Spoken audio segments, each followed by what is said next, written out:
Seorang bocah asal desa Kuala Pusong, Kecamatan Seruai, Kabupaten Aceh Tamiang, Aceh, menjalani proses operasi bedah tulang untuk mengobati kakinya yang patah Sabtu 13 Desember. Anak tersebut mengalami patah tulang pada kaki kanan dan kiri akibat bencana banjir yang melanda sebagian besar wilayah Aceh.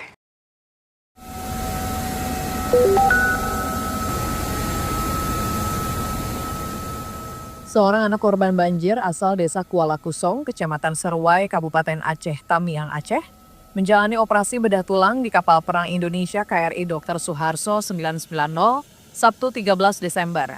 Korban bernama Pira, berusia 8 tahun, mengalami patah tulang kaki kanan dan kiri akibat terjatuh ke saluran pembuangan saat banjir. Setelah dirujuk menggunakan helikopter, pasien mendapatkan penanganan cepat dari tim medis KRI.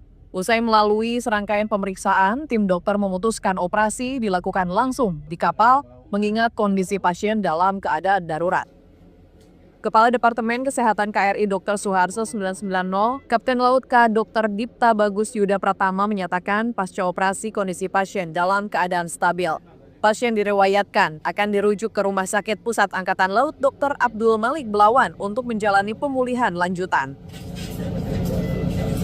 Untuk pelaksanaan, karena ini pasien termasuk emergensi dan darurat, kita laksanakan di perairan Aceh Tamiang dengan melibatkan 3 dokter spesialis. Yang pertama dokter anestesi, yang kedua dokter bedah ortopedi atau tulang, yang ketiga dokter spesialis bedah umum.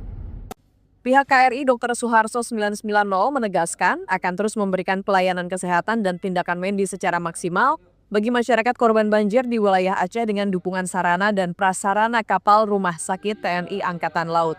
Dari Aceh Tamiang, Aceh, Trifani, Kantor Berita Antara mewartakan.